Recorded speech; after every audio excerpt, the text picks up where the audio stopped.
ஜிஞ்சிரால், ஷாகோல் அப்படின்னு சொல்லக்கூடிய 2 உயிர்வேதியியல் பொருட்கள் இருக்கு. இது கருப்பை வீக்கத்தை குறைக்கக்கூடியதாகவும் இருக்கு. தேவையற்ற ஹார்மோன் கழிவுகளை நிவர்த்தி செய்யக்கூடியதாகவும் இருக்கு. டியூப்ல இருக்கக்கூடிய வீக்கம், நோய் தொற்று கிருமிகள், வலி எல்லாத்தையும் குறைக்கக்கூடிய தன்மையுடையதாக இருக்கு. கருப்பை கழிவுகளை பீரியட்ஸ் ஃபுல் டைம்லயே அதை முழுமையா வெளியேறதுக்கு சப்போர்ட்டிவாகவும் இருக்கும்.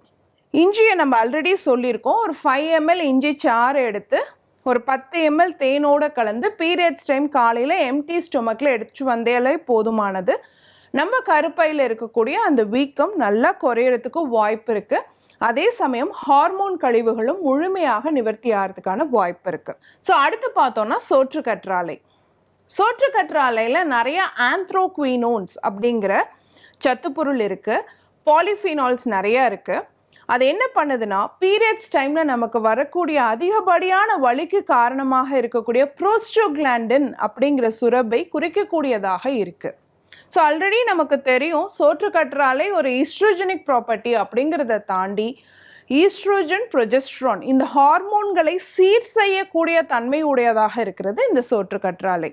ஸோ பீரியட்ஸ் டைமில் ஒரு 20 grams அளவு மட்டும் காலையில் ஜென்ரலாக இந்த சோற்று கற்றாழையோட ஜெல்லை நம்ம எடுத்துக்கிட்டோனாலே போதுமானது. 7 தடவை புது தண்ணி விட்டு வாஷ் பண்ணிவிட்டு எடுத்துக்கிட்டோம் அப்படின்னு சொன்னாலே கண்டிப்பாக இந்த கருப்பை சார்ந்த நோய்கள் நான் சொன்ன அத்துணை பிரச்சனைகளும் நிவர்த்தி ஆகிறதுக்கான வாய்ப்பு இருக்குது. அடுத்து பார்த்தோன்னா மூக்கிரட்டை. ஸோ மூக்கிரட்டை கீரை ஆல்ரெடி நம்ம நிறைய சிறுநீரக நோய்களுக்காகவும் கல்லீரல் நோய்களுக்காகவும் பேசியிருக்கோம். ஆனால் ஹார்மோன் கழிவுகளை நிவர்த்தி செய்யக்கூடியதாகவும் கருப்பை வீக்கத்தை குறைக்கக்கூடியதாகவும் இந்த ஹார்மோன் கழிவுகள் ரத்தத்தில் இருந்ததுன்னா நம்ம உடலில் நிறைய நீர்க்கோத்த மாதிரி ஒரு தன்மை உருவாகுது இல்லையா, அதை குறைக்கக்கூடியதாகவும் ஃப்ளூயிட் ரிட்டென்ஷனை குறைக்கக்கூடியதாகவும் வீக்கத்தை குறைக்கக்கூடியதாகவும் இருக்குது.